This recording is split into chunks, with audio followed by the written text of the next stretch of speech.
Stupid, stupid, stupid. Superb, superb, superb. একদিন যাকে বকা দিয়েছিলেন সুনীল গাভাস্কার আজ তাকেই বলে উঠলেন, বাহ, অসাধারণ।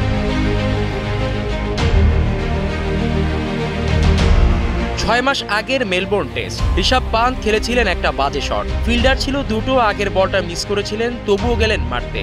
ফলাফল উইকেট গেল আর গাভাস্কার সোজা বললেন, স্টুপিড, স্টুপিড, স্টুপিড। কাট টু লিডস, ইংল্যান্ড, জুন 2025। সেই পান্থ এখন খেলেছেন 134 রানের ইনিংস। শুধু রান নয়, 12টা 4 আর 6টা ছক্কায় সাজানো একটা ব্যাটসম্যানের কবিতা। আর গাভাস্কার এবার বললেন, সুপারব, সুপারব, সুপারব।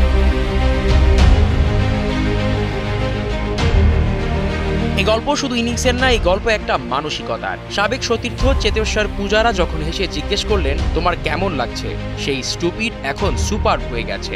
ঋষভ পান্তের উত্তর ছিল সহজ কিন্তু শক্তিশালী। তিনি বলেন, যেমন আপনাকে এখন লাগছে আমাকেও তেমনই লাগছে। আমি জানতাম কোথায় পিছিয়ে আছি, সেখানেই খেটেছি, ডিসিপ্লিন এনেছি, ফোকাস করেছি, সেটাই ফল দিচ্ছে।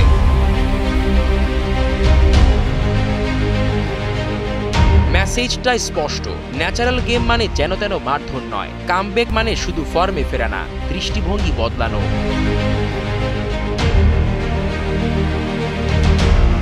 ঋষভ পান্থ বুঝে গেছেন কবে খোলা যায় উইলো আর কবে বন্ধ রাখতে হয় আবেগ। এটাই তো পরিণত ক্রিকেটার হওয়া।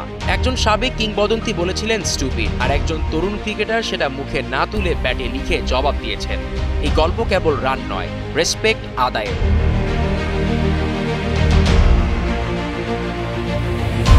জিসান আহমেদ, কালের কণ্ঠ।